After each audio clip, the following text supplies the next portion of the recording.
What one plugin could you not live without when mixing? And that one plugin would be the UAD Ampex ATR-102. And look, there's loads of other tape emulations out there. There's even more on the UAD platform. And I've tried 90% of all the plugin tape emulations.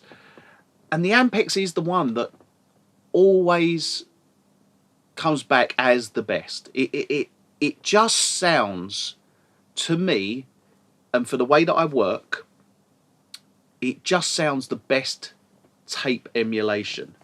And it's not even a case of it emulating the hardware and the Ampex ATR-102 being the best like recording tape machine ever. It's not a case of that. It's sometimes when I look at emulations, I like to look at them separate from the piece of hardware and take it for what it is. Because when you do these plug-in comparisons between the hardware and the hardware's always better. The hardware, I've done all of these pieces of hardware, I've compared them all to the plugins, and every time the hardware wins, and that's you know, that's obvious. But if you take the hardware to one side and the software, and you just look at the software for what it is, the software brings a lot to the table.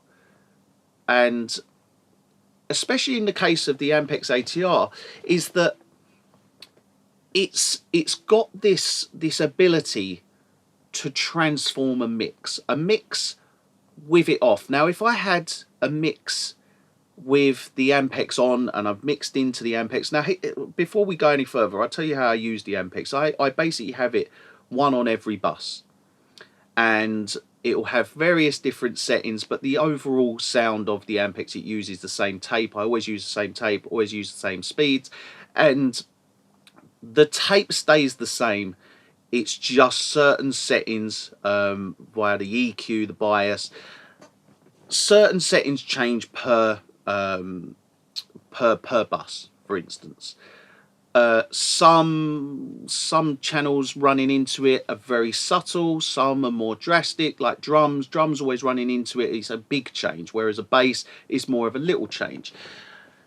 The difference between having it on and off is quite drastic. It's almost like the mix doesn't fall apart, but the mix goes from sounding very professional sounding, you know, and you take it off and it's quite a lot more lackluster. It's a bit more dull. It doesn't feel as separated. It really does create this kind of professional tone over a digital mix.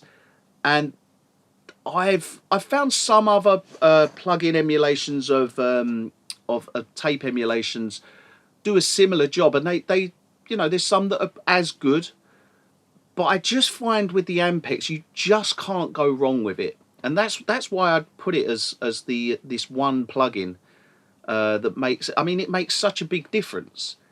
So obviously some mixes it's more subtle than others, and some it's like, whoa, you bypass it on every channel, and it's like, it really does make that bigger difference. Now, if you want to, if you've got the Ampex, there's a very clean setting you can set up, and I'll let you find out what that is. I'm not going to share my secret settings, but I basically set up a setting, and it's a template that I've created, and then I adjust from there. And yeah, I can make a mix sound fuller. It has this glue to it. It has just this professional polish that goes over the whole mix. And yeah, that's why, I mean, it's one plugin I couldn't live without, because it is the difference of a track sounding finished and unfinished, and there's quite a big difference in that.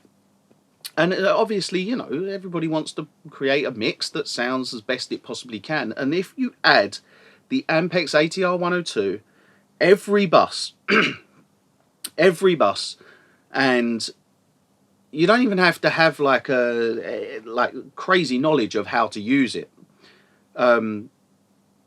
Just literally running into it, changing a few subtle settings, getting a bit of brightness out the tracks, turn the bias, like if you want to use it, turn the bias to around, would it be about 1 o'clock? Turn the bias to about 1 o'clock, play with the EQ, and just choose a tape that works for the track. Have every channel runs into the same tape, and then just on each track it's a slightly different EQ and slightly different bias settings, and you'll bypass it and you'll just be like, yeah, that sounds, it's like, it honestly is like this polish that goes over the mix. And yeah, that's why I would select the Ampex ATR-102 as yeah, my kind of, that is my go-to tape emulator.